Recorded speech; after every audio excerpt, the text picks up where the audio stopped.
Have you ever turned your key and nothing happened? Fuel pump doesn't work, engine cooling fan won't run, and the headlights suddenly stop working. And yet the fuse is perfectly fine. The culprit might be a tiny component inside your fuse box, the relay. In this video, you will learn what a relay is, how it works, why modern vehicle uses relays, how to test them, and how to identify a bad relay like a professional technician. If you're passionate about automotive electrical system and you want to become better at diagnostics, subscribe to this channel. By the end of this video, you'll understand one of the most important electrical components found in every modern car. Let's get started. Relays are like electrically controlled switches in your car. They let a small current from your ignition switch or computer to control a huge current to power hungry parts in your car. In simple terms, a relay allows a small current from the ignition switch or ECU computer to control a huge current to power hungry electrical components. Examples of components controlled by relays are fuel pump, cooling fans, headlights, starter motor, horn system, air conditioning compressors, electric windows, glow plugs or in diesel engine control systems, and wipers, etc. Without relays, high current devices would require thick wires running directly through dashboard switches. This would make wiring complicated, expensive, and unsafe. Imagine a cooling fan drawing 30 amperes without a relay. If that current passed directly through the dashboard switch, the switch would overheat, wires would need to be very thick, voltage drop would increase, and fire risk would arise. Instead, when a relay is installed, the dashboard switch only sends a small signal to the relay. The relay safely handles the heavy current. The benefits of having a relay in your car include improved safety, longer switch life, reduced wiring size, better electrical efficiency, and easier circuit control by ECUs. Now let us understand relay terminals. Most automotive relays use standardized terminal numbers. The pins are divided into two distinct circuits. We have the control circuit, which is the lower power, and the load circuit, which is the higher power. In control circuit or trigger, the pins energize an internal electromagnet. It doesn't matter which order you wire these to, but conventional dictates the following setup. Pin 85 for ground. This connects to the vehicle's chassis or a negative ground.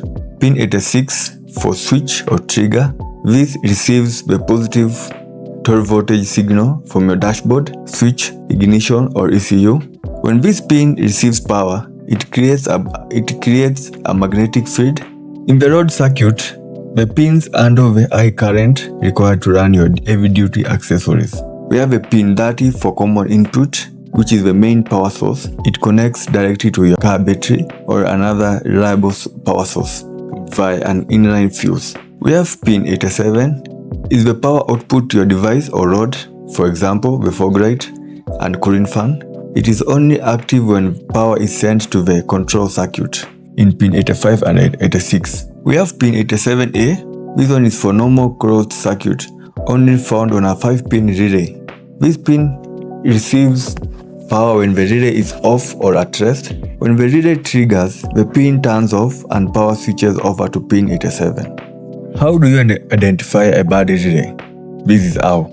A bad relay acts like an interrupted switch, causing electrical components to fail or run intermittently or not work at all. Common symptoms depends on the specific relay. Here are the symptoms to look for a bad relay. The first one, we have a complete system failure. The affected component, for example the fuel pump or the AC compressor or on, will not function at all because the relay cannot close the circuit. Number 2, we have the intermittent operation.